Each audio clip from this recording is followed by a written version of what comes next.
Hi everyone, I hope you all are doing great. This is Alina. Welcome to the vocab class. आज हम कुछ words, उनके meanings और उनके sentences को डिस्कस करेंगे.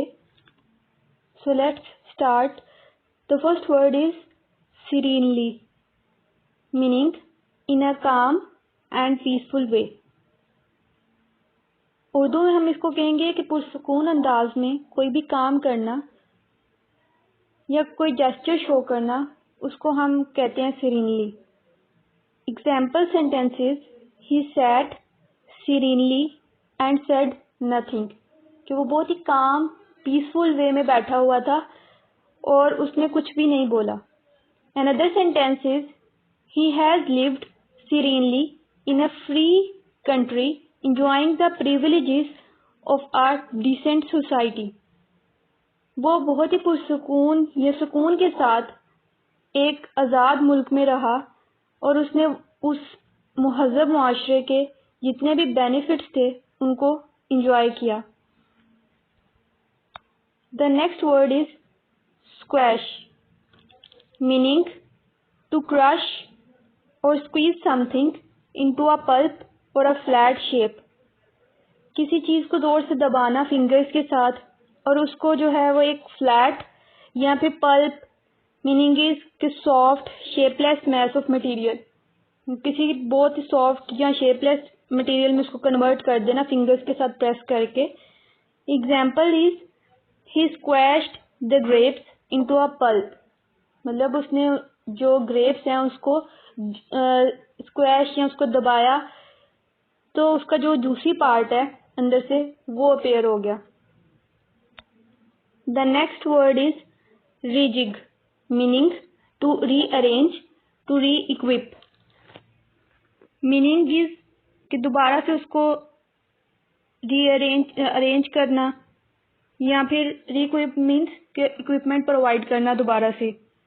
Example is you have to rejig the puzzle. Puzzle को solve करने की बात हो रही है इस सेंटेंस में. Another sentence is in view of experience of past few months, it was necessary to rejig the plan. जब जो पिछले चंद महीने गुजरे हैं उसके एक्सपीरियंस की वजह से ये नेसेसरी हो गया कि प्लान को दोबारा से या सारे प्लान्स को दोबारा से रीअरेंज किया जाए. The next word is hodgepodge, meaning a confused mixture of different things. कोई भी डिफरेंट ऑब्जेक्ट्स का मिक्सचर भी हो सकता है या फिर डिफरेंट चीज़ों का मिक्सचर भी हो सकता है. उसके लिए हम वर्ड यूज करते हैं hotch potch. Example sentences: the shop is filled with a hotch potch of art work and antiques. Antiques जो पुरानी चीज़ें होती हैं, जैसे कोई पुराना फर्नीचर हो गया तो उसका और आर्ट वर्क का जो दुकान है वो मिक्सचर है, वहाँ पे दोनों चीज़ें प्रेजेंट हैं. Another sentence is Sunday supper was a hodgepodge of famous dishes of different countries. Supper मतलब डिनर, तो जो संडे का डिनर था वो डिफरेंट कंट्रीज की फेमस डिशेस का एक कंफ्यूज मिक्सचर था. The next is an idiom at the 11th hour, meaning very late or at the last moment. मतलब बिल्कुल आखिरी लम्हात में कोई काम करना या कहीं पे पहुंचना बिल्कुल आखिरी लम्हे में. Example is he arrived office at the 11th hour. वो ऑफिस में बिल्कुल आखिरी लम्हे में या जब टाइम ओवर होने वाला था तब वो पहुंचा. Next word is cakewalk, meaning something that is very easy to achieve. कोई भी ऐसी चीज़ जिसको हासिल करना या जिसमें कामयाब होना बहुत आसान हो. An easy victory, very successful होना जो है वो बहुत आसान हो जिसमें. Example sentence is winning the tournament is going to be a cakewalk for him. Tournament को जीतना उसके लिए बहुत ही ईजी है. Another sentence is invading Iraq won't be a cakewalk. कि इराक के ऊपर हमला करना आसान काम नहीं है. The next word is crux, meaning the most important or difficult part of a problem. Means the centre point, जिसके इर्द गिर्द सारा मामला जो होता है या सारी इंफॉर्मेशन जो है वो रिवॉल्व कर रही होती है, तो उसको हम कहते हैं crux. Example is the crux of the matter is the lack of facilities. मतलब जो सारा मामला है या सारी इंफॉर्मेशन प्रोवाइड की गई है, उसका जो सेंटर पॉइंट है वो ये है कि सहूलियात की कमी है। Next is phrase is hustle and Bansal, meaning noise and activity.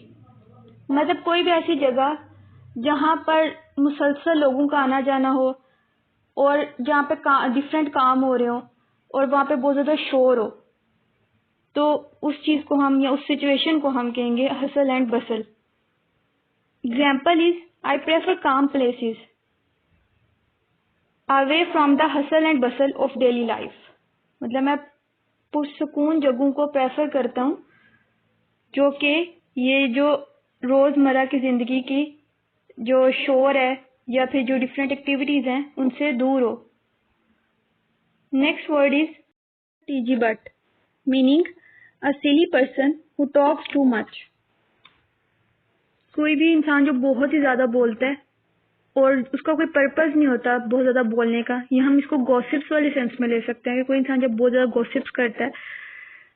Example is the party was filled with flibbertigibbets chatting away and having a great time. जो पार्टी थी वहाँ पे ऐसे बहुत ज़्यादा लोग थे जो कि बहुत ज़्यादा बातें कर रहे थे और एंजॉय कर रहे थे। Another sentence is he always keep herself away from flibbertigibbet people. वो अपने आप को लोगों से दूर रखती है जो बहुत ज़्यादा बातें करते हैं या बहुत ज़्यादा गॉसिप्स करते हैं। Next word is unwind, meaning to relax specially after working hard. कि बहुत ज़्यादा काम करने के बाद रिलैक्स करना, या वैसे भी रिलैक्स करने को के लिए हम ये वर्ड यूज़ कर सकते हैं unwind. Example is a cup of tea in the evening helps me to unwind after work. कि काम के बाद जो एक कप चाय है उसकी वजह से मुझे रिलैक्स करने में बहुत हेल्पफुल होता है। Another sentence is reading is a good way to unwind. कि मुताला करना या फिर बुक्स को रीड करना मुझे रिलैक्स करने में बहुत अच्छा साबित होता है। Next is a proverb, you can lead a horse to water but you can't make him drink. Basically इसका मीनिंग है you can show a path or you can guide someone but you can't compel. आप किसी की रहनुमाई तो कर सकते हैं लेकिन आप किसी को फोर्स नहीं कर सकते वो काम करने के लिए। The phrase is run amok, meaning behave in a violent and uncontrolled way. Violent means पुरतशद्दुद। Example is the kids ran amok in a school playground. बच्चे स्कूल के प्लेग्राउंड में अनकंट्रोल्ड वे में भाग रहे थे। The next word is desultory, meaning lacking a plan, purpose or enthusiasm. कोई भी ऐसा काम करना जो कि जिसमें कोई प्लानिंग ना शामिल हो, कोई उसका मकसद ना हो और बिल्कुल शौक भी ना हो उस चीज़ में या इंटरेस्ट ना हो उस चीज़ में।